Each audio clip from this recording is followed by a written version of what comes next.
Sound test mic. 1, 3. Isang malakas na palakpak muli para sa ating Panginoon. Palakpakan din natin yung worship team natin tsaka yung mga instrumentalist. Ganda ng line-up nila. Praise God, purihin ang Panginoon. Alam niyo ba na ang kahinaan ng tao ang siyang nagpapabagsak sa kanyang pagkatao? Weakness of a person, yun yung nagpe-fail sa atin. Hindi naman yung dahil malakas ang kalaban natin, no? Dahil kung minsan yung kahinaan natin, yun ang nagiging dahilan para tayo ay matalo. Ganon din naman sa spiritual realm ng isang mananampalataya. Do not underestimate din naman si Satan. Si Satan, matalino talaga siya eh. Tingnan niyo yung mga bansa na mahihina ang estado nila. Madali silang sakupin, madali silang matalo. Lalo na pag wala silang mga depensa talaga. So sa spiritual na buhay natin, ganyan din ang pwedeng mangyari sa isang mananampalataya. Pwede talaga tayo na minsan nga, naaamoy pa lang natin si Satan, natatalo na tayo. Kung minsan, pagsubok na pa lang, hindi pa dumarating sa iyo, iniisip mo pa lang, talo ka na kagad. No? Dahil lahat ay nasa kaisipan ng tao. At ang kahinaan ng tao, diyan tayo nabibigo. Sa Psalms chapter 46 verse 1, napakaganda na panalangin ni Haring David na pinanghawakan niya. Ang sabi niya ay, God is our refuge and strength, an ever-present help in times of trouble. So pagka tinignan natin itong pangako ng Diyos kay Haring David, so meron siyang taguan, meron siyang tagapagtanggol, at meron din siyang lakas na manggagaling sa Diyos. Kasi kapag tayo ay nanahan lang sa ating mga sariling kalakasan o yung estado mo sa buhay, hindi tayo makakamit ng katagumpayan. Not just natin dito si Haring David, nakarelay siya doon sa lakas at taguan, silungan ng kanyang buhay sa Panginoon. Ganon din tayo. Dapat tayo ay marunong tayo kung saan tayo tatakbo agad. Tulad ni Haring David. Ang mensahe ay may pamagat na basahin nga natin ng sabay-sabay. 1, 2, 3. Tayo manalangin. Ama naming Diyos na mabuti at dakila sa aming mga buhay. Purihin ka, salamat sa mga inawit namin. Salamat po at nakarating sa inyong paanan, Panginoon, yung aming pag-awit, pagsamba, pagpapasalamat. Ang hangad po namin sa oras na ito ay makasumpong kami ng panibagong lakas spiritually at nawa ay magamit ninyo ang inyong mensahero bilang daluyan lamang po ng inyong pagpapala, ng inyong salita.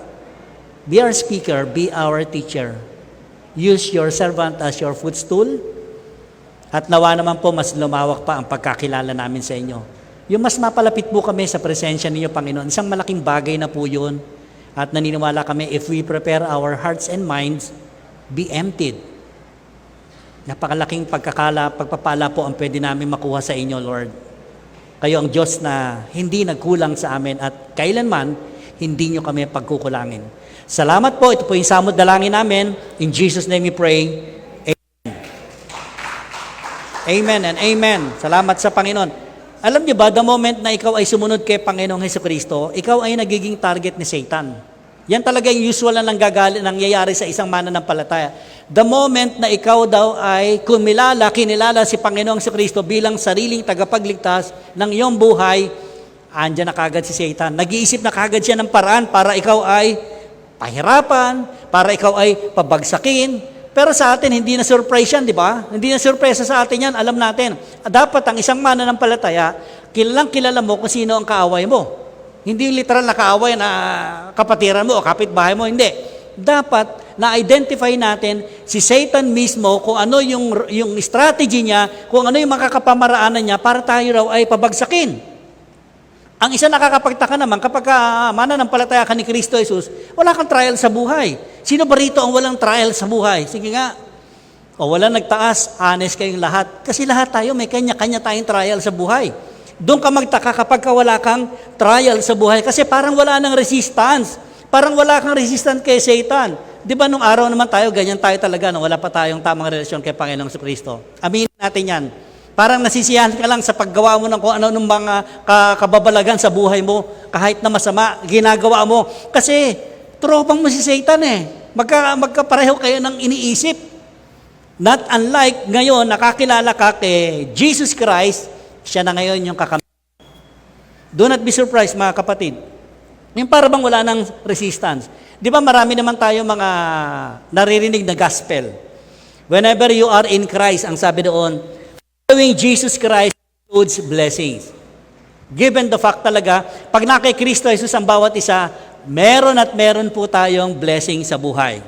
Pangalawa, ang daming miracles na ginawa ng Panginoon sa buhay natin. Tama? Siyempre, yung miracles naman na pwede kong i-point out sa atin, hindi yung may sakit yung mahal mo sa buhay, napagaling, no? May nangyaring hindi ka nais-nais, naayos. Ang isang milagrong malaki na pwede natin makamit sa buhay natin, alam niyo mga kapatid ko, ano? Ngayon, nakaupo ka dyan sa silya mo, wala kang sakit, walang anumang nangyari sa pamilya mo, malakas ka at nandito ka, nagpupuri ka sa ating Panginoong Jesus. Thank you, Lord. Salamat, nandito kami. Tama? Yung iba nating kapatiran, dumanas nga ng sakit, pero nandito sila. Nagpapasalamat pa sila. Ngayon na tayo ay matitino, malalakas tayo pa kaya yung hindi magpasalamat sa Panginoon? Di ba? It is a privilege. Kaya sabi ko, ang pagsunod kay Kristo Jesus, lamang yung mga miracles. And there is always breakthrough. Alam niyo, isang bagay na napakaganda sa buhay natin na maranasan natin, yung breakthrough. Ano ibig sabihin? Halimbawa, kung minsan patong-patong ang problema natin. Tama? Minsan, kararating lang isang problema, may dumating na naman isa, meron naman panibago, so forth and so on, patong-patong. Alam niyo ang Panginoong Jesus, kapag ka inimbita mo siya na makialam sa buhay mo, yun yung maganda kay Kristo Jesus, hindi ka po magdadalawang isip. Makikialam at makikialam si Panginoong Jesucristo sa dinadanas mo kapatid dahil may breakthrough lagi tayo kay Panginoong Jesucristo. And that true, yan yung magpapalaya sa atin. Yan yung magpapalakas ng loob sa atin. Yan yung magpapalakas pa sa atin na sa point na ikaw ay mahina, palalakasin ka ng Espiritu ng Panginoong Jesus. Why? Because following Jesus includes pain and sufferings. Bakit ko nasabi yan, mga kapatid? Di ba totoo naman talaga? Kapag sumunod ka kay Kristo Jesus, hindi ka exempted sa mga trials, kapatid. Kaya tanong ko kanina, sino rito ang walang trial sa buhay? Sino rito ang walang dinanas o walang dinadanas sa ngayon na trial o problema sa buhay niya? Wala, di ba? Lahat tayo meron. So, hindi tayo exempted. It is include yung pain and suffering, kaya patuloy tayong pinapaalalahanan ng salita ng Diyos every time nakikinig tayo na kahit masakit, mahapdi, makirot yung dinadanas mo, you have to keep moving forward for your faith. Kailangan talaga nag-move tayo, hindi pa atras. Tama? Hindi pa atras. Moving on, forward. Yun yung maganda. Lumalakad ka. Keep on serving the Lord and keep on praying. Why? Bakit kailangan natin manalangin? Alam niyo si Satan, kapag tayong lahat ay marunong manalangin, marunong tayong magpanalanginan sa isa't isa, nanginginig po si Satan kapag nakikita niya tayong mapanalanginin. Yung mabadasalin tayo. Isang bagay yan ng isang mananampalataya dapat na hindi nawawaglit sa 24 hours ng buhay mo, meron ka talagang prayer time sa personal na buhay mo. Kasi pag nakita ni Satan, ako, nananalangin na naman to. Nanginginig na po si Satan. Alam niyo ba si Satan, napakagaling niya sa strategy. Kaya kung minsan lang, bakit may mga talunan na mananampalataya? Kasi nga, yung kahinaan natin, alam na alam ni Satan yung kahinaan mo. Ako, alam na alam ni Satan ang kahinaan ko. Samantalang tayo, hindi natin alam kung anong kahinaan ni Satan. So, isang bagay, kagad nakita natin, pray and pray. Kasi doon pa lang sa panalangin mo, nanginginig na si Satan. Natatakot na siya. And there is no space para sa buhay mo, kapatid, kapag ikaw ay mapanalanginin sa Panginoon. Because prayer, sabi di ba, ito yung panahon na nakikipag-usap tayo sa ating Panginoong Jesus, that you have a relationship, the right and good relationship with Jesus Christ. Sino pa makakatalo kay Jesus Christ? Yung asawa mo nga kapag may tamang relasyon ka dyan walang sino man ang pwedeng mantukso sa asawa mo Naniniwala tayo doon? Right? Parang si Satan lang din. You have to keep on praying. We will continue in spite of the loss of jobs, challenges sa buhay, suffering, pains, and even loss of loved ones. Yan yung mga bagay na masakit sa buhay No? Yung loved ones na wala. Hindi pong madali yan. Pero as you follow Jesus Christ, hindi ka exempted dyan. At kung minsan ng stages yung mga dinadanas natin, natin. Iba-iba nga lang ng pagsubok. Pero how you face it, how you handle it, doon na kinadedetermine tayo kung sino si Jesus sa buhay natin. Kaya nga sabi, if we follow Jesus Christ, leave everything. Ang sabi ni Jesus sa kanyang mga disciples. Kaya hindi madali ang pagsunod kay Kristo Jesus. Pero isang napakaganda, habang sumusunod tayo kay Kristo Jesus, yung hindi tayo sumusurrender, hindi tayo madaling sumuko, mga kapatid. Look at David. Nung kinalaban ni David si Goliath, lahat ng mga Israelita takot na takot kay Goliath kasi napakalaki. Because nakikita nila ang laki-laki ni Goliath. Mismatch sila, di ba? Tama? Dapat baligtarin natin. Si Satan, pag nakita tayo, natatakot si Satan kasi mismatch siya para sa atin. Just like David. Anong pinanghawakan ni David? The word, the sword of God. Wala siyang ginamit, kundi yung ganyang yung tirador Can you imagine? Pero ang pinakamagandang nakita natin doon, yung word of God. Sabi niya, hinamak mo ang Diyos ng Israel. Mananagot ka. Kasi may confidence May confidence si David. Alam niyo si Satan, parang boxing lang yan Yung opponent ng boxingero, di ba? Nanonood tayo ng boxing. Yung opponent, ang laging iniisip nun, paano ko kaya siya patutumbahin? Right? Kung paano ko kaya siya, yung one punch ahead lang, babagsak siya. Ano hinahanap? Di ba yung kahinaan? Yung kahinaan. Minsan may mga round 1 pa lang, pagsultada nila, pag suntok na isa, bulagta yung kalaban. Kasi pinag-aralan niya yung kahinaan ng kalaban. And just like Satan, ganun din siya. Gusto kanyang pabagsakin, kapatid. Gusto kanya sa isang suntok lang, no? Makuha kanya sa isang suntok lang. Hindi ko makuha ito. Nanampalataya na to. Sabi ni Satan, ang hirap, no? Pagurin ito. Then si Satan, strategic siya. Hindi siya pangkaraniwan na katulad natin mag-isip. Mapagod ka na sa pagbiministry mo, mapagod ka na. Yan, bubuluhan lang. Wala naman siyang ginagawa sa'yo, bubuluhan ka lang. Oo nga, Lunes hanggang Biyernes, pagod na pagod kami. Kami pa naglilinis ng church. No? Ang dami mga bagay na pwedeng gamitin ni Satan sa atin. Paano na yung trabaho mo pagka nag-ministry ka? Ikaw pa naman yung leader. Papagurin ni Satan. At kapag ka napagod ka, anong gagawin? Suko na ako, pastor. Suko na ako. Meron kasing nakikita si Satan na hindi natin nakikita in the near future. Buti pa si Satan, alam niya yung future natin because Jesus Christ prepare your future and my future. Si Jesus lang po merong alam dun sa atin sa future natin. Kaya nga, if you follow Jesus Christ, ang tinatahak mo, yung future na inihanda ni Jesus para sa'yo, para sa akin, and in the end, yun yung napakagandang makamit ng isang mananampalataya. Yung ipinangakong pagkakataon, future na inihanda niya, si Jesus po ang naghanda nag-prepare, hindi tao. Si Jesus lang po ang pinaka-perfect na naghanda ng ating mga future. Best example natin si Jesus Christ. The Garden of Gethsemane sa Luke chapter 22, yung panahon na siya ay pigang-piga talaga, sabi doon, parang halos lumuha siya ng dugo, di ba? Pigati, nadadanasin pa lang niya. Hindi pa niya dinadanas yung pigati, pero sa kanyang kalooban, hirap na hirap po siya. He is in trouble. Ang sabi doon, yung heart niya, yung mind niya, in trouble talaga siya. Nagdadasal siya sa Panginoon. Ang dasal niya sa Ama. Sabi niya, Father, sabi niya, Ama ko, hanggat maaari, ilayo po ninyo, i-exempt niyo ako sa darating na paghihirap ko. Nire-request niya yung mga kapatid. Even Jesus Christ, Pero ang sabi niya, di ba, not my will, but yours. Kundi ang kalooban mo ang masunod. Right? Best example si Jesus Christ. Bakit? Doon Gethsemane kasi, ang ibig sabihin nito, yung oil press. Oil press kasi doon ginagawa yung mga olive oil, yung mga alak, pinipisa nila yun doon sa Gethsemane. That garden, punong-puno ng mga ubas yun. So anong spiritual realm nito? Anong symbolic dito sa atin? Si Jesus Christ po, lungkot na lungkot nun. He was pressed on. Pressed on, parang pag pinress mo gano'n, may pressure, di ba? Halimbawa, nagpiga ka ng damit, naglaba kayo, di ba? Mga nanay. Pag naglaba tayo, di ba, pinipiga mo hanggang sa mapiga mo talaga, di ba? Yung nararamdaman ng Panginoong si Kristo, the same. He was pressed on that time. Hindi pwedeng hindi siya ma-pressed on kasi may lalabas na katas. Okay, nagigets yung point, mga kapatid. Sa ating mga mananampalataya, sometimes, or many times sa buhay natin, kailangan tayo i-press ng Panginoon. And if we are in crush, di ba, may lumabas na katas na, nadadaman niyo ba yung ini-illustrate ko? Pag may lumabas na crush, there is something happen, you and for me. Yun yung pinakamaganda po. hindi matutupad din yung pangako ng Diyos sa atin kung minsan. Meron ba mga amana ng palataya na ayahay ang buhay? But the process ang buhay natin? Di ba wala? Kalimitan sa mga sumusunod kay Kristo Jesus, ganyan ang dinanas din. Pero hindi naman tayo pahirapan ng Lord. Tatandaan natin, hindi tayo pinapahirapan ng Diyos.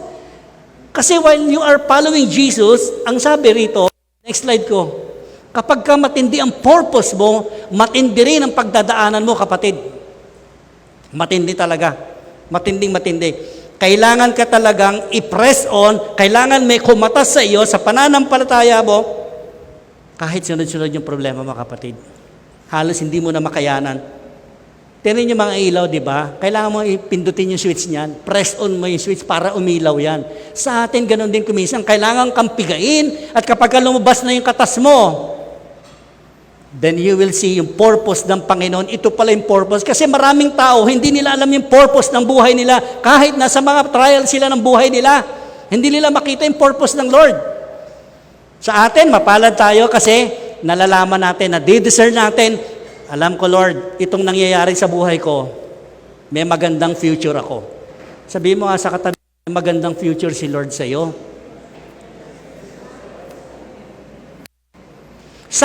In order to grow yung ating faith, mag-mature tayo, kailangan tayong pigain, kailangan may kumata sa ating pananampalataya. Piniga tayo pero hindi tayo nadurog. Right? Tama? Piniga ka pero hindi ka nadurog. Bumagsak tayo pero hindi ka nawasak. Bumangon ka. Tama? Nahulog ka sa tubig, hindi ka nalunod. Anong reminder ng salita ng Diyos? Take courage. Sabi niya, take courage. Do not be dismayed.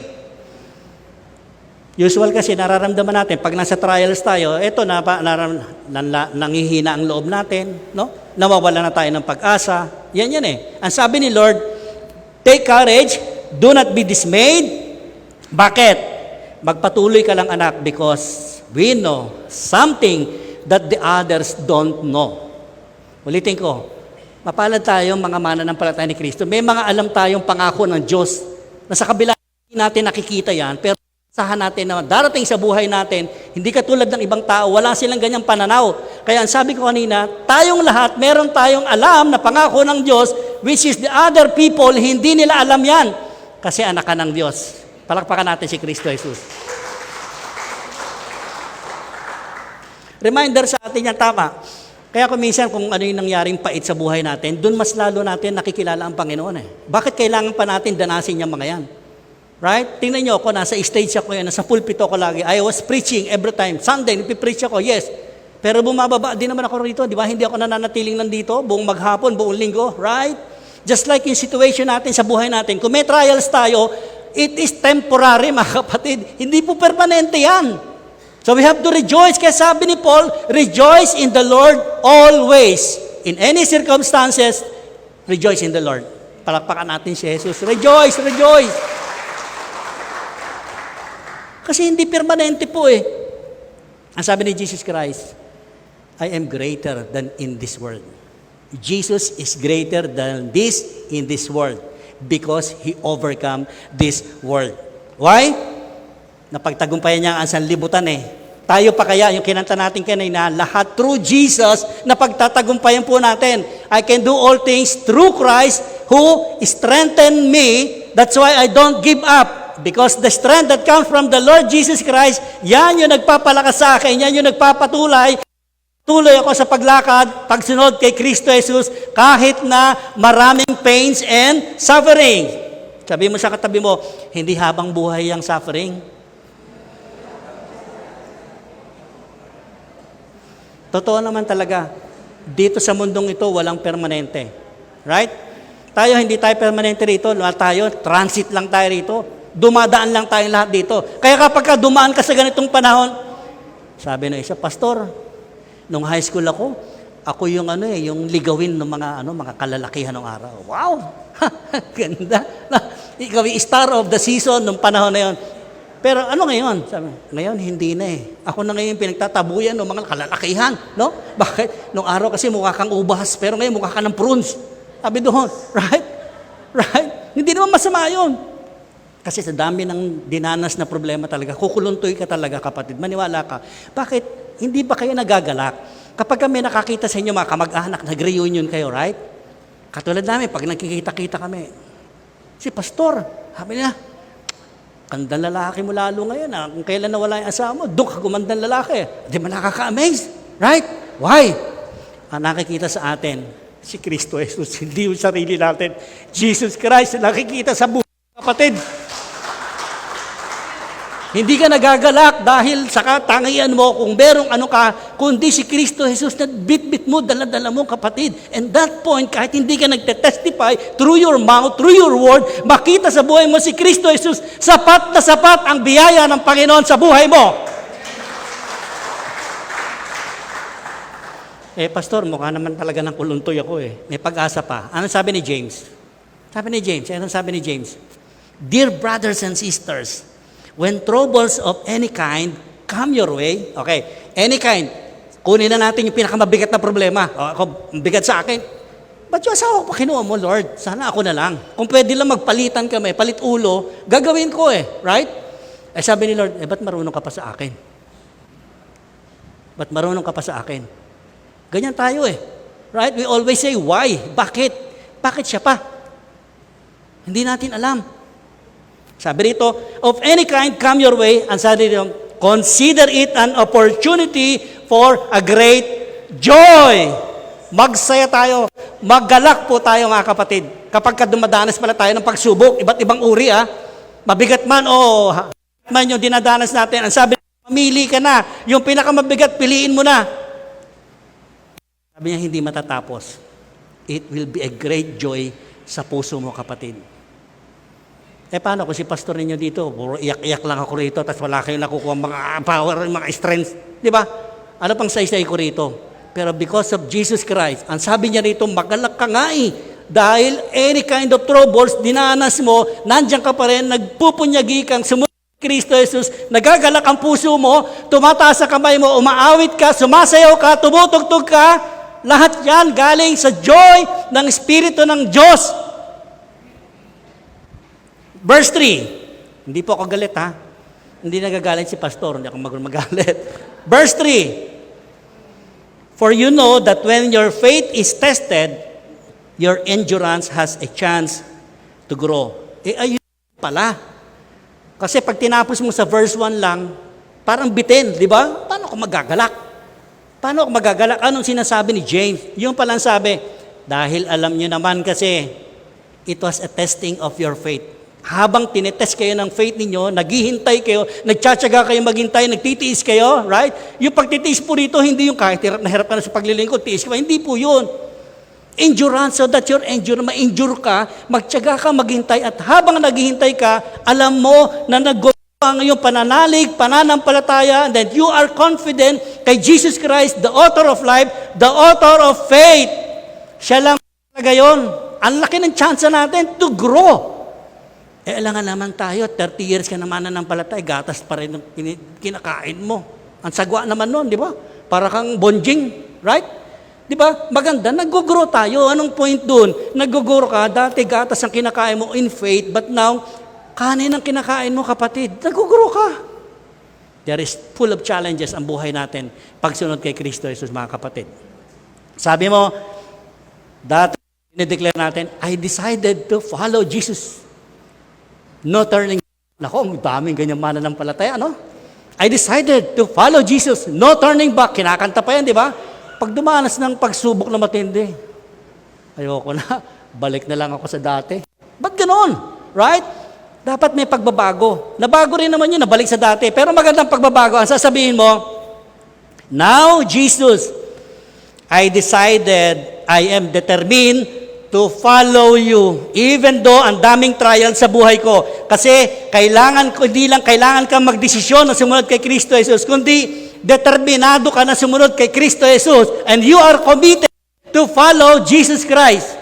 Alam niyo, maliliit na inaambag niyo sa gawain ng Panginoon, napakalaking halaga po para sa Panginoon yan. Tandaan niyo po yan. Hindi po masasayang yan. Kasi lahat po ng bagay dito, all things are uncertain. Ang lahat ng bagay sa mundo, maliban lamang kay Kristo Jesus. Jesus Christ is the certainty ng ating buhay. Si Jesus, napakaganda ng plano niya sa iyo para sa bawat isa. Higit na mas maganda kaysa sa totoong natin.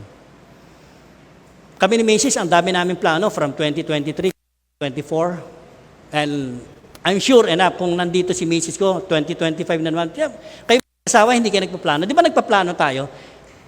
Sweetheart, sabihin mo, Mami, magta-2025 na. I'm sure, ganun kayo sa mag-asawa, saan ba tayo pupunta? Anong gagawin natin ngayon? May plano tayo. Pero lahat ng plano natin maganda, right? Pero maliban sa sarili nating plano, mas maganda ang plano ng Panginoon sa bawat isa. I'm sure enough, mas maganda yung plano ng Diyos sa plano ko. Now that I am here in your front, nandito ko sa harapan ninyo, just like the Israelites. Tingnan niyo mga Israelita. Nilabas sila ni Moses for 400 years before he reached yung promised land. Pero hindi nga si Moses ginamit, right? Si Moses ginamit ng Diyos para ilabas sa Ehipto for slavery. Good reason. Pero nung papunta sila ng land, si Joshua na po ang ginamit. Sino si Joshua? Di ba siya yung successor ni Moses? Tama? Pero sa pagitan nung nilabas sila papunta ng promised land, hindi po madali ang dinanas sila, mga kapatid. Ilang taon sila lakbay sa wilderness. And that time, they don't understand, Moses, bakit mo kami pinalabas sa Egypt? Mas maganda pa roon. Kahit na slaves tayo doon, nakakakain tayo ng tama. Right?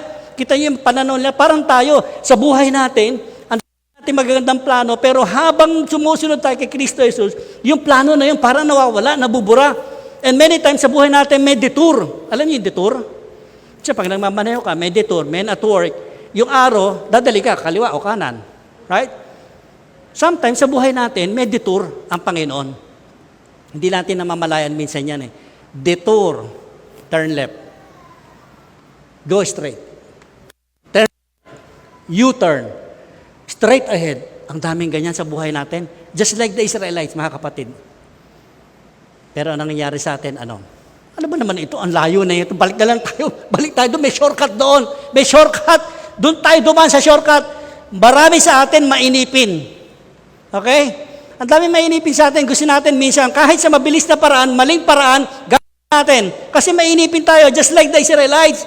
They are in the wilderness that time. Hindi sila makapaniwala. Bakit dito tayo dinala ni Moses? Parang tayo rin. Kung minsan ganyan nangyayari sa buhay natin. Crush. Pigang-piga ka na. No? Pero hindi ka bumibigay. Si Paul, ang naranasan ni Paul ganyan. He never give up. Si Paul, naka-prison, nakakulong, may sakit siya, lahat na yata. Madaming bumibigay sa kanya, patayin siya. Pero may mga pariseo pa nung araw, nagfa-fasting sila. Ang sinasabi nila, magfa-fasting ako hanggat hindi ko napapatay si Pablo. Grabe yung dinanas ni Paul, ha? Hindi po pangkaraniwan. Bakit? Kung minsan kasi, malimit tayo sa mabilisan. Pero pag binasa natin, di ba? Delay is not denial. Pag nadidelay yung mga pinapanalangin natin, yung mga bagay na gusto natin makuha, matanggap kagad, sinasabi natin, iba na lang panalangin ko. Kinasasawaan mo na eh. Pero ang sabi ng Lord, di ba, pag nangako siya, sabi niya, anak, kung delay man yung sagot ko sa panalangin mo, yung ninanais mo, hindi ibig sabihin yun, denial. Paparating pa lang. On the way. Palakpakan natin si Kristo Jesus. On the way. Huwag kang mainip, kapatid. Tanda mo, kasi yung attitude natin towards God, yung waiting natin, diyan nasusukat yung ating pananampalataya. Hindi dahil marami kang alam na verse. Hindi dahil matagal sa church. Iyon na yung isang dito, post. Hindi yan ang pinagbabasihan. The point is, how did you know your Lord and Savior, yung character niya towards you and your character towards Him, na pwede kang mag-antay. Di ba? Pag nakakamit mo naman, di ba? Pag nakakamit mo, Lord, salamat po. Hindi ko nakita yung previous na gusto mo ipagawa sa akin sa nangyayari sa buhay ko. At hindi mo mapipigilan talaga yan. Kaya sometimes na nagiging masalimot ang buhay mo, nagkakawindang-windang ka kasi gusto mo yung madalian. Gusto mo yung shortcut. But God is, hinuhubog tayo ng Diyos. Alam niyo ba hinuhubog? Di ba kayo, mga anak niyo, hinuhubog natin, di ba? Sa paglaki niya, hinuhubog natin.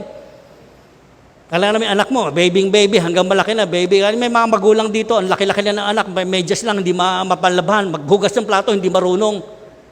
Dapat mga anak, matuto kayo ha, yung mga medyas, yung mga underwear nyo, yung mga damit nyo marami, kayo na maglaba.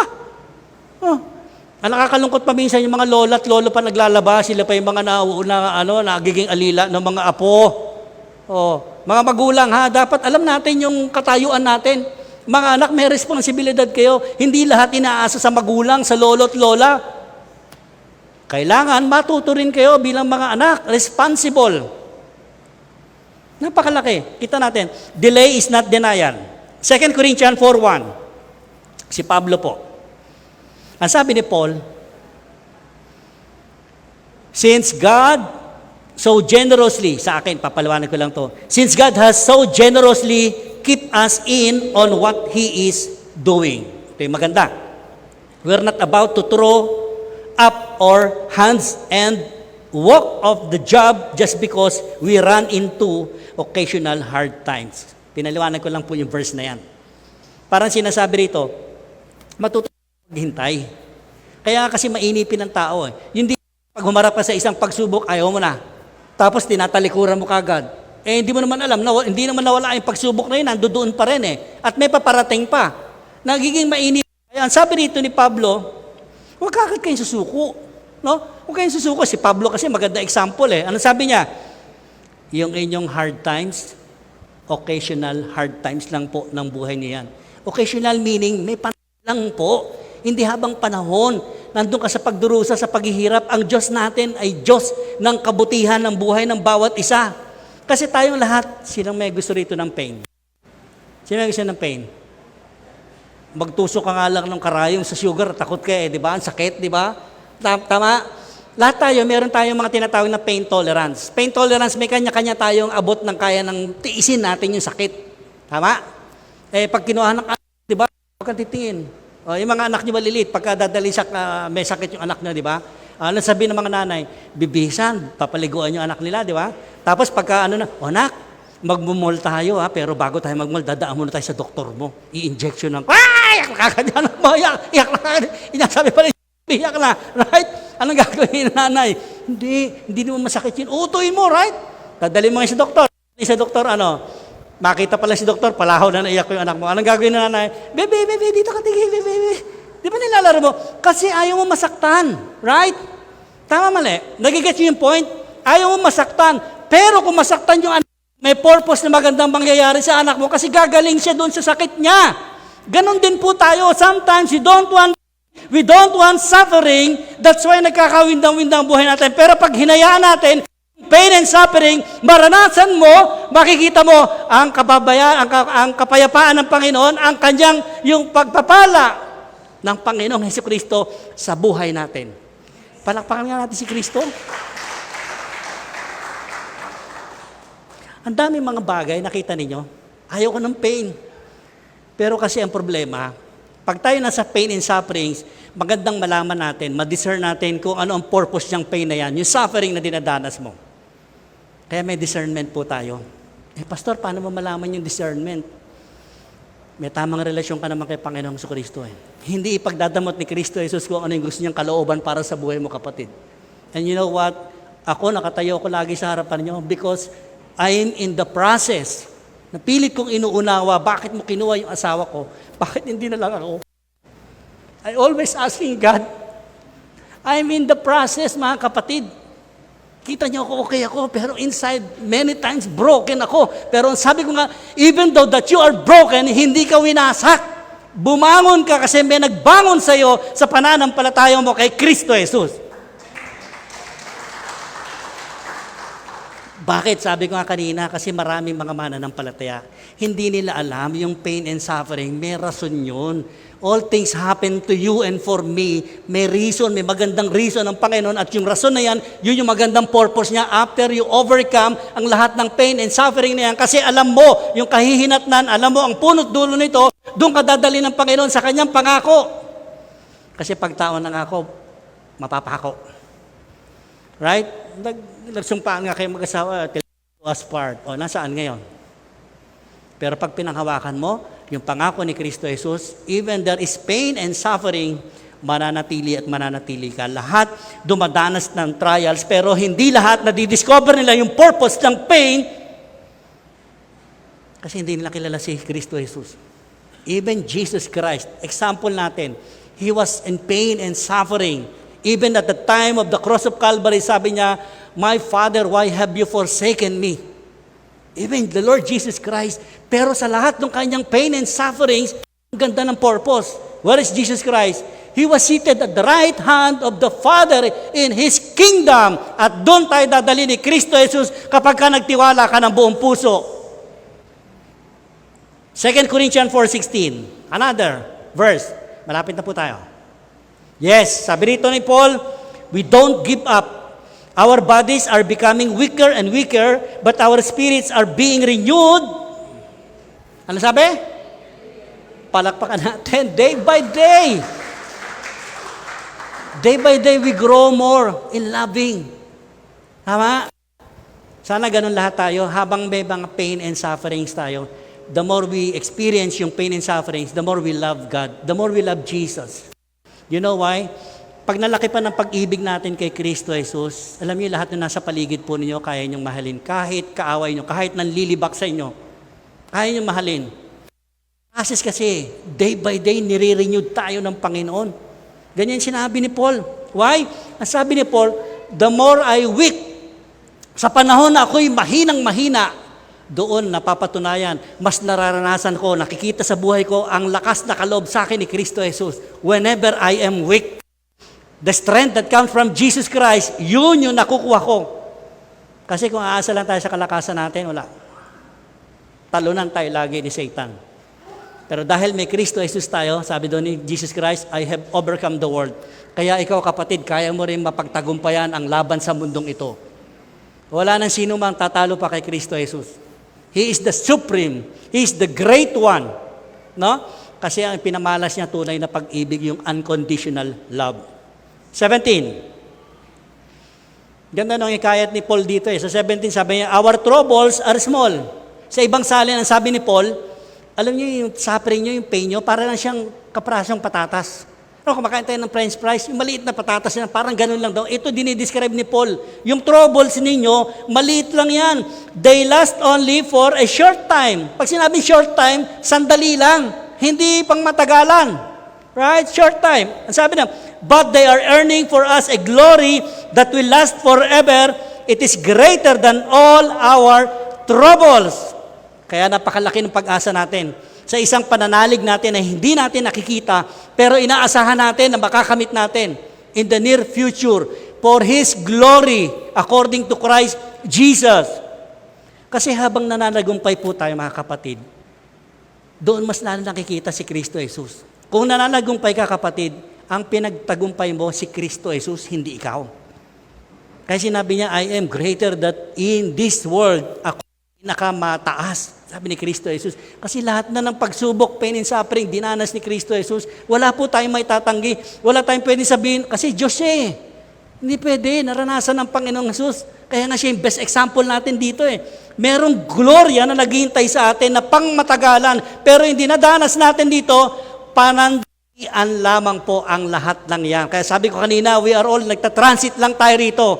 Kung may suffering, hindi yan for last forever.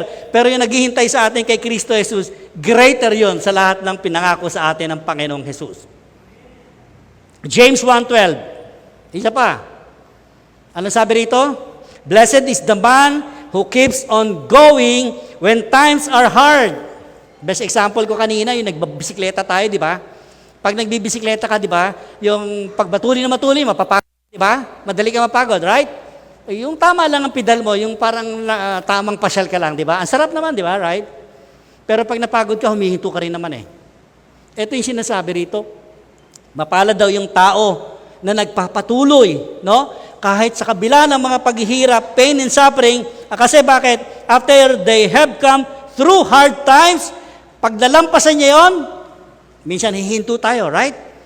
Kasi magpapahinga ka lang eh, pero wag kang hihinto ng matagalan talaga. Suffering talaga. Ang sabi ron, for a meantime, papahinga ka. This person will receive a crown.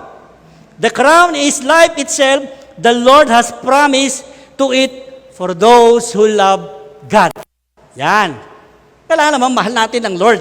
Hindi pwedeng siya lang ang nagmamahal. Sa pagmamahalan, sa relationship, mutual.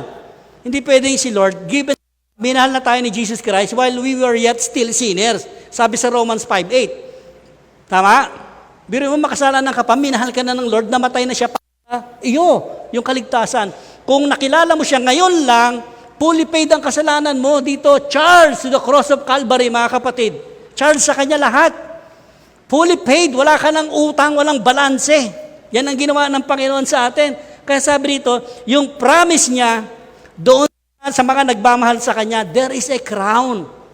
Di ba, ang sarap naman pag meron tayong gantimpala. Okay? Ay, wala, pastor, hindi naman ako nag-ministry, wala naman ako. Kapatid, hindi naman pinagbabasihan yung meron ka na achieve, accomplishment ka. Hindi lamang po yun. Eh, paano ako, pastor, wala naman ako. Eh, di may crown ka pa rin, kaya lang, tansyan, ang laki ng crown mo nandito. Tansyan. Samantala yung mga kasabay mo, planggana, ang laki ng crown nila. Right? Joke lang naman yun. Siyempre, joke lang yun. Pero mo, gugustuhin mo bang ganon? Pakita mo, tansyan lang yung kasama mo, ang lalaki ng kanila, ba't sa akin? Eh, di alam mo yung sagot. Noon ka, ano ba yung mga pinaggagawa mo? Right? Hindi tayo binigyan ng requirements ng Lord para pagdating natin doon, ang laki ng crown mo. Hindi yun ang basehan po. Nung nandito ka, nabubuhay ka, ano ba pinagagawa ko sa buhay ko? Mahal tayo ng Diyos, mga kapatid. Walang naliligtas sa Kanya, walang nalilingid sa Kanyang paningin. Lahat tayo, kilala tayo ng Panginoon. Kaya huwag kayong matakot. Following Jesus Christ, meron talagang mga pangako, suffering and pain. The last verse I showed to you, yung Genesis 30, verse 16 to 18. Ito yung panahon ni Jacob, yung sa kanyang asawang si Rachel. Okay? Jacob and his clan moved on toward Ephrath. But Rachel went into labor while they were still some distance away. Ang sabi rito, her labor pains were intense. Mga nanay, ang hirap naman talaga mga anak, no, mag-labor. Tama? Kahit sa John chapter 14, si Panginoong Jesus, sinabi niya sa kanyang mga disciples, you know, yung pananampalataya niyo sa akin, parang isang babaeng manganganak. During the times of labor, ewan ko lang ngayon, kasi naranasan yan. Kayo mga babae, alam niyo yung pain. Alam niyo kung gaano kasakit yan. Alam niyo, for 9 months, binibit-bit mo yan, nagiging malaking tiyan mo, di ba? Tama? Pero 9 months, alam mong may luluwal ka, may lalabas. Right? Parang pananampalataya natin. Habang nananalig ka, sumusunod ka kay Kristo Jesus, meron ka inaasahan na makakamit mo, merong mangyayari. Kayo mga nanay, ganyan din eh. After the pain. Right? After the pain, minumura yung asawa, oh, sira ulo ka talaga, sabi nga nung asawa. Pero nakalabindalawa ng mga anak. Di ba? Tama. Pero after maluwal ng nanay, anong pakiramdam? Di ba? Praise God. Praise God. Sabi, naku, kamukha ng lolo yung ilong. Ba't kamukha ng lolo naman? Lolo kagad. Yung tatay mo na, tsaka yung nanay. Naku, yung bibig kamukha ng lolo at lola. Di ba? Habang nasa pasakit tayo, hindi tayo nagre-rejoice talaga. Totoo yan.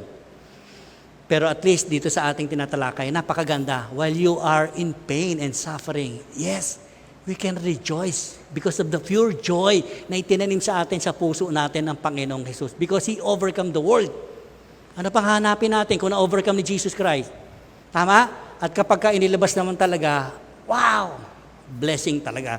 Sa verse 17, tingnan, verse 17, after a very hard delivery, the midwife finally exclaimed, don't, sabi niya kay Rachel, ano sumunod? You have another son. 18, meron pa palang isang anak, no? Maliban doon sa unang iniluwal. Verse 18, Rachel was about to die. Ito na yung last breath ni sa sobrang iri niya siguro talaga, akala niya last na yun eh, pero meron pa pala naiwan na isa. Okay, yung last breath niya, anong sabi niya? But with her last breath, she named the baby Benoni, which means the Hebrew words, son of sorrow. Kita nyo, nasabi niya sa sobrang sakit, sa sobrang pain nung naranasan niya sa kanyang panganganak, namatay si Rachel eh. Can you imagine? Namatay siya. Pero nirefuse ka agad ni Jacob. However, sabi rito, baby's father, however, called him Benjamin, which means son of my right hand. Nabaligtad. Di ba, malimit tayong magbansag sa mga bata. Yung mga maliliit pa lang. Yung anak mo, sabi ng isang kapitbahay, demonyo yung anak mo. Kaya kilala kayo, boy demonyo, boy satanas. Tinatawag na ganon. Parang dito nakita natin, si Jacob, hindi siya pumayag na tawaging son of sorrow o anak ng paghihirap. Pinalitan niya ng son of the right hand. Parang sa atin lahat, ganyan din. Kapag we are in sorrow and pain, kung ano-ano na naiisip natin. Pero di ba, pag malakas ang pananampalataya mo, ang kapit mo kay Kristo Jesus, hindi ka basta-basta kung ano man yung nararanasan mo, hindi po matagal. It's a temporary. Ang pinakamahalaga, meron tayong temporary place. We have a destiny na inihanda ng Panginoong Jesus para sa bawat isa sa atin. At yun yung magandang makamit natin. Kaya walang titigil. Never give up. Moving forward tayo. Kahit minsan mahirap maglingkod sa Panginoon, go! Palakpakan natin si Panginoong Jesus. Mga kapatid, after we absorb the message, nakita nyo why we are in pain, be strong enough. Ang kalakasan kasi natin manggagaling lang kay Panginoong Jesus. Although maganda, may fellowship tayo, nakakakuha ka rin ng kalakasan sa bawat isa. Kasi importante rin po yung fellowship eh. Yan yung ministry na iniatang sa atin ng Panginoon. Kaya I encourage each and everyone, ina-encourage ko kayo, kung may kakayanan rin lang kayo, mag-join sa ministry, join. Mag-join po kayo. Para meron kayong makikita na kakaiba. Alam niyo yung journey natin sa paglapit sa Panginoon, yung following Jesus Christ, napakaganda ho. Napakaganda. Huwag niyo aasahan na, kaysa may alam niyo, nag-aayos ng upuan, naglalagay ng sobre yan. Ang laki pong ministry yan sa Panginoon, tandaan niyo. No? Nga naman lang sabihin niya, Pastor, sa linggo, pag may mga hugasin, ako maghuhugas ng pinggan. Sino mag-volunteer? Ako maghuhugas ng pinggan. No, ay maghuhugas ng pinggan. Kasi baka masira yung nail polish ko, yung aking permanent nail polish. No, hindi lang masama yun. Pero ibig ko lang po sabihin, tayong lahat, ang dami natin mga trials sa buhay, pero at the end of the day naman kung may trials tayo ngayon, bukas, iba naman Pero kasi meron tayong Panginoon. Meron tayong pwedeng kalasag, meron tayong sulingan, may silungan tayo, meron tayong lakas na masasumpungan kay Kristo Jesus. Tayo pong lahat ay yumuko sa presensya ng Panginoon. Father, we thank you. Pinupuri ka namin, Panginoon. Maraming salamat po for this message na pwede po namin kapulutan na napakalaking knowledgeable, mas lalo kaming lumawak sa inyo. Mas lalong tumiba yung aming pananampalataya. And the way that our pain and suffering, maging confident kami, Lord, at the end of the day, nandoon lagi yung patuloy na ipinaparanas mo sa amin na meron kaming kapayapaan, may kagalakan kami with the love of Jesus. At syempre, Lord, yung presensya nyo ang siyang lagi namin nakakasama. Kapag kakasama ka namin, Panginoon, we are safe. Nandoon lagi yung kaligtasan namin. Kaya sa congregation na to, dalangin ko sa aking mga kapatid, any trials, sicknesses, or broken relationships, Lord, kayo ang pwedeng magbuo nito. Minsan nakakrush kami, minsan nadudurog kami, pero bumabangon kami. Hindi mo hahayaan ng bawat isa ay masadlak sa isang paraan Satan, yung gawa niya. Ngunit Lord, binigyan niyo kami ng katagumpayan. And that is the strength that comes from our Lord Jesus Christ. We thank you. We bless your name. In Jesus' mighty name we pray. Amen.